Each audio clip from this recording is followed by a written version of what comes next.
You wouldn't build a house without a blueprint. So why build a business without a plan? Key part of business planning and goal setting is understanding what are the implications if you don't hit that goal and why is that important, because then you get to the real emotional drivers. So it just allows you to move things forwards almost without it becoming completely overwhelming. It's the gap in the game. It's looking at how far you've come rather than focusing on how far you've not done. Many people dream of starting their own business, but most skip the one thing that could stop it from failing. So how do you write the perfect business plan? So many people just drift towards retirement. It amazes me how many clients that I see that hate the jobs, and then we sit down and we do our analysis and say, well, actually, you could have finished work 3 years ago. And quite often that ends in tears. Oh, goodness. Because they're so relieved that they can actually finish, but also disappointed they've not done it sooner. Carla Brown is the CEO of Oakmere Wealth and the president and chair of the Personal Finance Society. She tells us how by taking control of your business and finances, you can level up every aspect of your life. So how much wealth do you need before beginning to think about this stuff? For me, it's not about how much money you've got. It's about... Hello and welcome to The Switch from St James's Place Financial Advisor Academy. I'm Gee Foottit. If you're ready for a better, more fulfilling career, this is your go-to resource to start that journey. And today I'm delighted to be joined by Carla. Carla, welcome to the show. Thank you, Gee. Thanks for having me. So Carla, how important is a business plan if you want your business to grow? I think a business plan is absolutely crucial because you've got to have that structure in place. You've got to have the goal, you've got to know what you're aiming for, but also you've got to know how you're going to get there. What is the most misunderstood thing about the meaning of true wealth? People think it's all about the numbers, but it's really not. It's actually about what that money's going to do for you. So it's in terms of financial independence and freedom. So what are the top 3 concerns people come to you when they are seeking financial advice? That's a really good question. I think the first one that people come to is, have I got enough? How do they know when they've got enough money to do whatever they want to do? The second one, I think, is are the people that I care about safe, protected? And then I think the third one is, how do I pay less tax? What is a business plan and why are they so important? So a business plan is really a structure or a framework that is going to help you get to where you want to be. So the first thing to do is to set your goal, your big, hairy, audacious goal. So think sort of beyond. You want it to be stretching.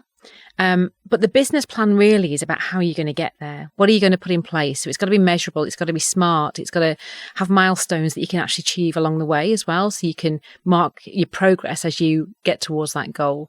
And it's so important because without that, you're really just floundering. How are you going to know if you're on the right track? If if you are hitting those milestones, how do you know what's still left to do? How can you measure your success? So I think a business plan is absolutely crucial. Now, you mentioned a big, hairy, audacious goal there. How big and hairy should they be? Big enough and hairy enough that they make you feel uncomfortable. Great answer. So whether that's a monetary number or whether it's a concept, it's got to be something that puts you outside your comfort zone and stretches you a little bit. Absolutely. And then, as you say, the plan is to provide the stepping stones to get there. It's Absolutely. It's never one leap. No. And it would be really unusual if it was. And the milestones can be, it can be sort of particular steps along the way. So you've achieved a certain action, or it could be a timescale milestone. So it doesn't really matter. It's just making sure you've got them in. Absolutely. And do you need to have a business to have a business plan? Absolutely not. No, I've got them in all aspects of my life. Personal life, fitness, anything that you can actually measure. If you've got a goal, then I think you need a plan as to how you're going to get there. But the important bit with any business plan is that you review it regularly. There's no point writing a business plan, sticking it in a drawer and forgetting about it. You've got to make sure that it's regularly reviewed. So every Monday morning, we're looking at those goals. We're thinking, okay, how are we progressing against these? What milestones have we achieved so far? And it's making sure we've got that consistency and that consistent approach. What are the key sections that every effective business plan should include, and how much detail should it include? I think there has to be detail in the business plan. There's no point just putting your goal on there. I want to achieve X amount of funds under management by the end of the year. That doesn't really mean anything. How are you going to know? It's got to be smart. So it's got to be specific. It's got to be measurable. It's got to be actionable. It's got to be time bound, and it's got to be realistic. So making sure you've got all those components in place are going to give you a real framework to be able to, first of all, work towards it. So you can break down those rocks. How are you going to, make it specific? How are you going to make it measurable? But also the really important bit is making it time bound. By what point are you going to actually hit that goal, all those milestones? Brilliant. I was going to say, what areas tend to get overlooked? Is there anything in addition to that time bound? I think realistic. As I said at the start, it's good to have big, scary goals, but there has to be an element of realism. You've got to, it's got to make you uncomfortable, but know that, with a good wind behind you, there's no reason why you shouldn't hit it. Are you a visual person? Do you like visualization? I am a visual person. Yes. Yeah, definitely. So, we have our plan is kind of mapped out in a certain way. We know where on the paper, on the page things sit. So yeah, it definitely helps me being visual. And again, with our organisational structure and things like that, it's all better if I can actually see it rather than just talk about it. I'm on the same page. How do you stop all the planning from being restrictive? Because it sounds like this is a lot of work. So how do you balance that with productivity for your team? By having the consistency. So as I say, every Monday morning we have our level 10 meeting. The same people are involved in that every week. We know what the agenda is. We know what the process is. There's certain time allocated to certain parts of the meeting. So we know how long we've got to talk about data. We know how long we've got to talk about issues, etc. What's really important is that every 90 days, myself and my leadership team, we have a day out of the business where we go back to the business plan. We look at it. Is it still right? Do we need to change anything? How are we progressing? And that then allows us to set our rocks for the next 90 days. So I think the really important point is making time, having that time away from the business to really focus on it. Because otherwise you just get so bogged down in the day to day, you will never get it out your drawer. Now, one of the biggest hurdles that puts people off starting their own business is the risk that comes with it. So how do business plans help people address some of those risks and feel genuinely more comfortable with that? I think that's a really good question. It takes me back to 15 years ago when I was in exactly that position. It was about putting pen to paper, whether you are actually writing, whether you're typing, but just actually getting your thoughts, which are in your head, down on paper and understanding how you're going to get from A to B. So whether it is a monetary target that you need to hit each month or each quarter, knowing what that number is will help focus your mind.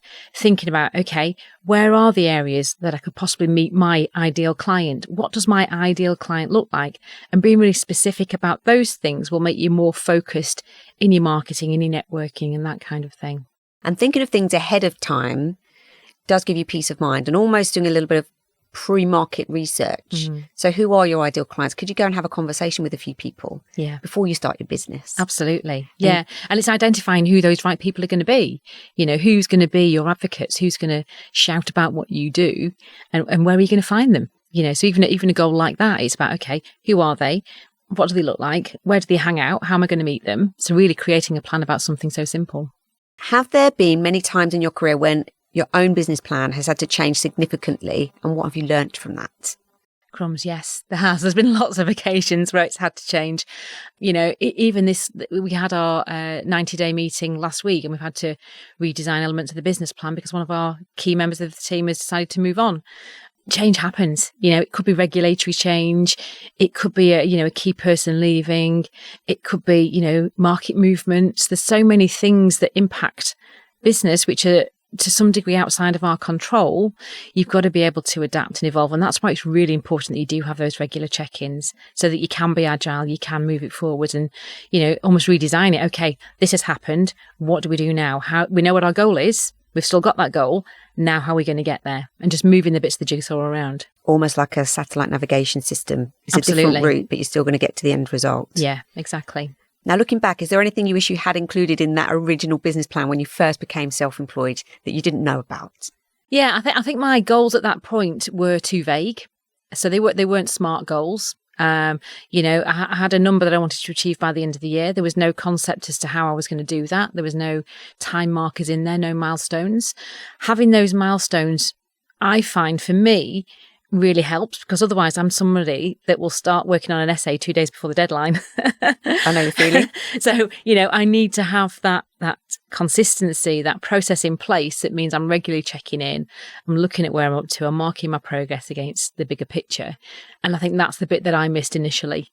And I've learned over time that I actually need that discipline. Brilliant. And the marking the progress, is that confidence building? Is that something that motivates people? Yeah, I think it does because, you might have a particular goal or ROG that you're working towards and you might think, actually, I'm really not making any progress on this. But by having those regular check-ins, you can look at it and say, well, actually, I have done this first bit. I'm on the second bit now, but I could really do a bit of help with this. Who am I going to speak to help me? So it just allows you to move things forwards almost without it becoming completely overwhelming or without it's measuring, it's the gap in the gain. It's looking at how far you've come rather than focusing on how far you've not done. Absolutely. And there was a principle that I studied whilst I was doing my MBA called the progress principle. And people do feel like they need to be making progress. Yeah.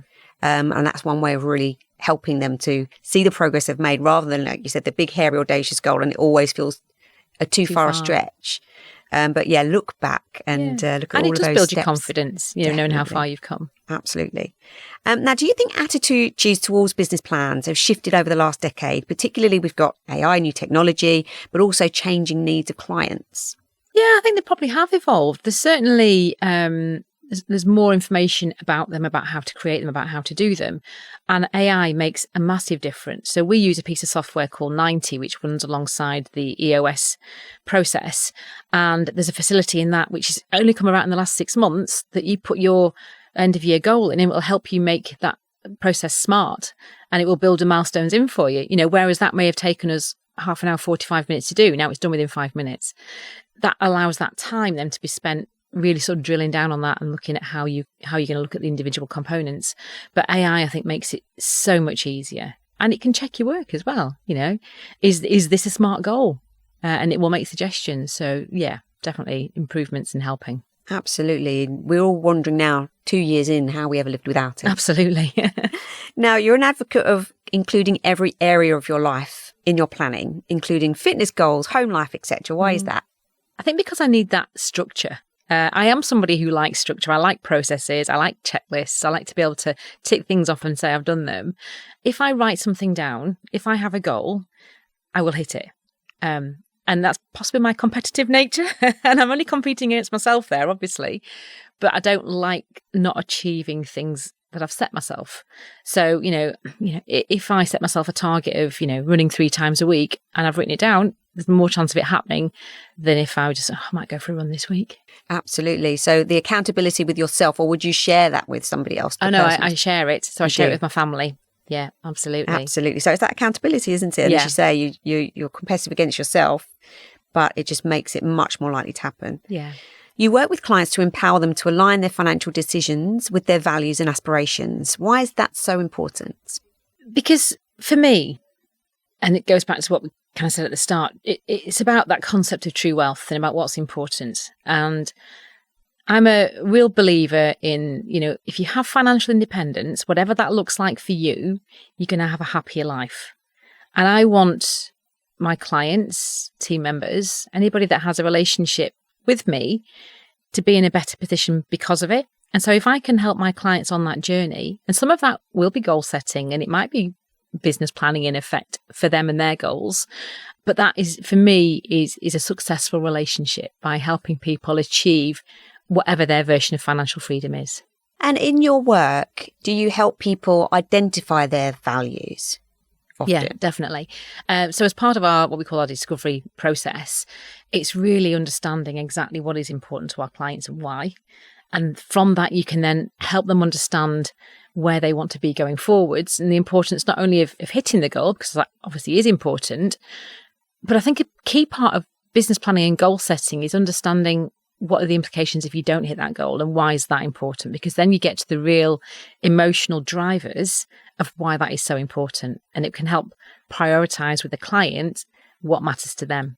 Really great way of looking at things. And as a financial advisor, you've really got to read the nuances in the answers and drill down in a certain line of questioning if you see a reaction. Absolutely. To get to the bottom of the reaction, I suppose, and why they're feeling that way. Absolutely, because it's about the underlying emotion. A client comes to see you because they'll say, I've had a pension statement, I want to look at consolidating my pension, for example. They don't really care about the pension. It's about ultimately what that lifestyle is going to give them when they get there. So our job is to try and understand what's that lifestyle going to look like, what's important to them, and why is it important to them. And it's about taking that client on a journey, and it can be an emotional journey, because actually what if you don't get there? What happens then? Or what if you don't have the lifestyle that you want in retirement? What does that mean for you? So it's about really being able to have those deeper conversations to understand what really matters. So if we keep on that subject of the client, and what if it doesn't happen in retirement, for example, what might that look like? Could it be somebody working shorter hours, for example? What might some of the ways you can help clients that haven't achieved their goals might look like? Again, this goes back to kind of very early goal setting. It's about managing expectations. So if you have a client that comes in to see you and they've got, wildly aspirational retirement plans, champagne tastes and beer money, it's about trying to manage those expectations and making them aware of what the options are. Being completely straight with them based on what you've got so far, Mr. Client, you're really not going to be able to manage that lifestyle. But actually, if we make these changes, if you save X amount more per month, if you work, 1 year longer, if you reduce your expectations in retirement, then, we can get you to where you want to be. So it allows you to have, I think, better conversations, and it kind of manage the client's behaviours almost as well, so that they don't have unrealistic goals, because it may be they're unrealistic because they've never gone through the goal setting process. So it's working with them to understand what really matters. Absolutely. And what tools do you have at your disposal to help clients understand, and I'm going to use the word visualize again, are there tools that financial advisors have to help with this? Absolutely. So we use some cash flow modelling software called Voyant, and there's other providers out there, but that's the one that we use, because for me, I think it gives the most visual impact, to work with a client on that plan, and they can actually visualize what working an extra year is going to do to their finances. It makes it seem more realistic, more tangible, and it can help us more accurately work towards their goals. And I just feel, given that very clear vision of the impact it might make, or you've got to work another year, might sound really disheartening, but actually they might be skipping through that year of work, knowing that at the end of this year, everything's ready, and it gives them something to aim for, doesn't it? Absolutely. It just makes such a big difference. Now, this values and working out what's important to you has come up a lot, because obviously we're talking about career change. So a lot of the guests have already spoken about understanding your personal values before you make the career change, and making sure the career change aligns with your values. You work with clients to understand their values. So there's lots of similarities here. So what can somebody do to work out what their values are if they haven't sat down to do this before? I think it's really being completely honest with yourself and thinking about what's important. Is it money? Is it relationships? Is it the desire to help people? What actually really matters to you? Because at the end of the day, that's what will get you out of bed every morning. You need that drive, you need that focus, because without that, you are just drifting. When I think about my personal values, one of my values is around fairness. I can't abide when I think people are being treated unfairly. And that's something that kind of comes through in work and home life. But I know for me, that's a real driving force. Everybody's different, but it's trying to understand what really matters to you. I think that's a great example, and thank you for sharing one of your personal values. And I think that's really valuable for people to hear, because often we are thinking about, I want to earn enough money for X or Y, and it might be quite surface level. Yeah. So it's just spend some time in this space really thinking about it and understanding what it is for you. And once you do find it, those things absolutely drive you forward, don't they? They do. And being connected to your why. Yeah, so important. So might that mean that you aren't chasing the highest figure you could possibly earn, but more focusing on balance, for example? Definitely. And that's going to come down to what's right for that person. As you know, I'm doing a lot of work with the Personal Finance Society. That's a voluntary role. That takes up a lot of my time. I do it because I'm really passionate about making a difference to the profession. Not that I'm doing it for any monetary gain, and that is taking time away from my business. So there is an opportunity cost potentially there as well. And I'm lucky that I've got a great team behind me that keep Oakmere going. But it is working out, what is it that's important to you? Where do you want to make your difference? If people are starting to think about taking control of their finances, what are the first areas they could start focusing on? Budgets. So many clients that I see have no idea what they spend. So when we're looking at long-term planning and we're thinking about, what do you want your lifestyle to look like? The first place we need to start is, what does it look like now? And people are so often surprised when they work out where their money's actually going, subscriptions, Spotify, Netflix. There's so many things that we sign up to. But I think that's the real first part of that process, is to understand, where is your money going at the moment? Because then you know what you've got left to save, to spend. And how do you help somebody work that out? What would you do to help them? So we have a spreadsheet that we send out to all our clients, and it just helps them go through, because, for years I've sat in meetings with clients and I've said, what do you spend on your gas? What do you spend on your electric? And they haven't got time to think. They're thinking on the spot. Whereas actually, if we send them this really detailed spreadsheet that they can add bits to, take bits off, it's amazing how much more you find out. And actually, I saw a short video on social media very recently, and it was saying that actually simply looking at your bank statement is quite telling, because your bank statement tells you the time of day even and that you made the transaction. Yeah. So it could be that you're doom scrolling on your commute home and you're using Apple Pay to purchase things, for example. So it's you can so spot easy. patterns, can't you, by just simply looking at your bank statement as an example. But that sounds great. A really comprehensive spreadsheet. Give the clients the time to fill that in, and then that gives you the information that you need to help them. Absolutely. And we make it very clear that we can't move towards the next stage of our planning process until we've got that information. It's so important. So how much wealth do you need before beginning to think about this stuff? I feel like this is often a barrier. So people think, I don't need a financial advisor, I'm not wealthy enough. Is that true?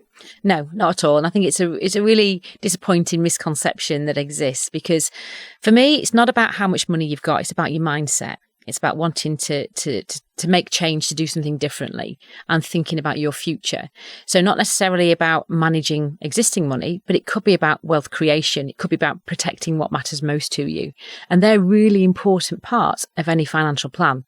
It's not necessarily a case of, looking after a portfolio of stocks and shares or anything like that. It could just be as simple as getting those initial building blocks in place to make sure that, your plan can continue to go forward. Protecting your income, for example, that's so often overlooked, but one of the most important parts of any financial plan. Absolutely. People often insure their pet or their car before themselves. Absolutely. Yeah. So retirement is something we often do on autopilot. We never give it proper time or thought. Have you got any advice for people of how to improve their retirement plan and maybe retire a bit early? What's the common things that happen with your clients? I think the most important thing is to actually have a plan. So many people just drift towards retirement. They think they've got a couple of pension schemes, they're going to be okay, without any really clear idea of what that's going to do for them. How are they going to draw that money down? Are they going to buy an annuity? Are they going to go into drawdown? What are they going to do? What do they need? How are they going to, how much tax are they going to pay on it? So there's so many different nuances to it that it really needs thinking about much earlier on. And I'm talking much earlier on, not sort of in the last 2 years before you finish. So you at least have an idea of your timeframes, because it amazes me how many clients that I see that hate the jobs, and then we sit down and we do our analysis and say, well, actually, you could have finished work 3 years ago. That's 3 years of their life they've wasted being miserable. And quite often that ends in tears. Oh, goodness. Because they're so relieved that they can actually finish, but also disappointed they've not done it sooner. Yeah, but the relief is outweighing that, Absolutely, I think. Yeah. But just starting that process sooner rather than later. That's so interesting. So one of my roles is to have events for people that might be interested in becoming a financial advisor. And often we'll do events for women. We want more women to join our profession. So one of the activities we have at the end, a bit of networking, get them talking to each other, is asking them 2 questions. Do you know how much your pension is worth in terms of its value, fund value? And do you know how much income that will provide you at retirement? Nobody ever knows the answers to either of those questions. And what it does is get them talking about financial things, which is great, but it also highlights the need for more financial advisors in that very room. Yeah. So I think in your answer, you mentioned a couple of things that actually are quite technical, which I understood, but for the listeners, like going into drawdown, they wouldn't know what that means. No. So it's just debusting the jargon of the profession, isn't it? Go and get some advice. Yeah. Get the advice in plain English. Get someone else to remove all the complexity, because it's not really complicated. We just sometimes make it sound complicated. So get somebody that speaks your language, will talk to you in a way that you're going to understand, and ask lots of questions. Absolutely. Don't be scared of asking silly questions. There's no such thing as silly questions. What other big needle movers in terms of financial planning do you recommend people have a look at? I think the biggest thing, and my soapbox thing at the moment, is around protection. So many people don't have enough protection in place so that if something happens to them, the wheels really will come off. So it's making sure that if you can't work, how are you going to pay your bills? If you die, what happens to your debts? What happens to your family? Just making sure you've got those essentials in place so that if something awful happens, the people that you care about the most are going to be okay.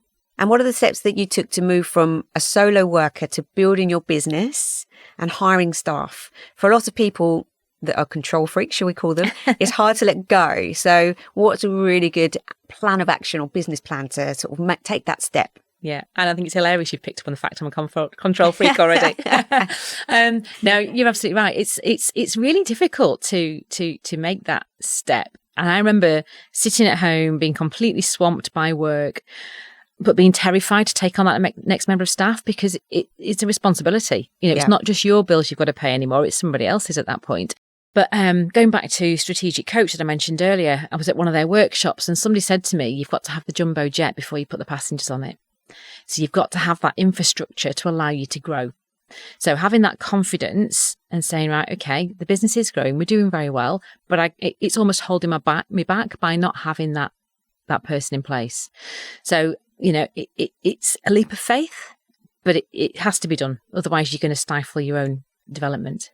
I really like that analogy. You've got to have the jumbo jet before you get the passengers on board, and think about infrastructure first and how you're going to support that person. How long is it going to take them to get up and running? Exactly. Lots of important things to think about when you're taking on staff. And what about the fear you won't have the finances to keep your staff on board?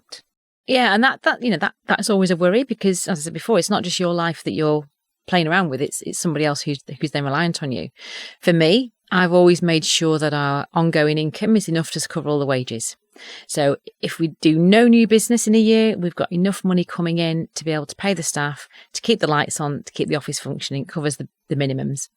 And for me, that takes a lot of responsibility away in terms of, feeling that I have to go out and find new clients all the time.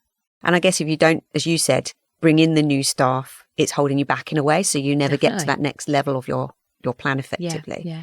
What are the crucial things you've done to keep going so successfully for 15 years? Wow. I think being consistent, keep showing up, do what you say you're going to do. I think that is so important. I speak to lots of clients whose relationship has broken down with the previous advisor because they've not got back to them. They've not done what they say they're going to do. Even delivering, the hygiene factors, it's just not happening. So, the key thing is, understand what your proposition is, make sure you communicate that to your clients and what your value is, but then make sure you deliver it. And it's just doing that on repeat. It sounds so simple, yet so many, as you say, people don't get that right. Yeah, but it's about having the processes in place. And having your business plan will obviously help with that, but making sure you've got processes for everything, because then it's repeatable. Anybody can come in and do it. Now, the SJP partnership has over 2,500 individual businesses within it. Are they cookie cutters of each other? You'll know more than I. You've got lots of peers within the partnership. How does that look and feel between the different businesses? Yeah, no, we're very different. There is no cookie cutter approach. When I started my business 15 years ago, it was very much about creating our own identity. Even down to the colours that we used in our logo and things like that, and making it look and feel very different to anybody else because we wanted our own identity. And you can see that replicated throughout the partnership. There's lots of different practices who all look very different. You wouldn't even know they were part of St James's Place necessarily on first glance, but it allows us a space to do that, but still be supported centrally. And I think that's a great process. So we've got a couple of final questions for you, Carla. Thank you so much. What's one thing the listeners can do today to start their very first business plan? Get a piece of paper, put today's date, put another date on it, and then write some goals. So even if you just think about 3 goals that you want to achieve, for example, by the end of the year, we've got a quarter left, put that in there and then work out how you're going to get there. So, put in weekly check-ins, for example. If it's a 3-month goal, put in weekly check-ins so you can mark your progress against it. And find an accountability partner, even if it is somebody at home, a family member. Absolutely, yeah. And finally, Carla, what's the one piece of invaluable advice that you have either learnt yourself over the years that you want to share with our audience? I think it has to be don't take no for an answer. If somebody tells you no, and it's something that you really believe in, then find out why they've said no, and then find out how you overcome the obstacles that will eventually mean that's a yes. Have you got any examples of that, Carla? Yeah, a very clear example is when I applied to be Chartered Financial Planner of the Year for the PFS. So this is probably going back 5, 6, 7 years, I would say now, maybe even longer. But I'd seen one of the previous winners at a conference on stage. And I thought, I want to be up there. I want to be that person. So I applied year 1, got knocked back. I applied year 2, got through to interviews, got knocked back. And it was just about keeping going, asking for feedback. What can I do differently? How do I change my process? And ultimately, 3rd time I got there. So just keep going. There you were on that stage inspiring someone else to do the same. Well, unfortunately, it was COVID, so there was no stage that year. Oh, what a shame. I've got the trophy. Oh, what a great example. Thank you, Carla. So don't take no for an answer. Absolutely. Find out more and create the steps. Yeah. Well, it's been an absolute pleasure having you with our show today, and I look forward to seeing you again very soon. Thank you, Gee.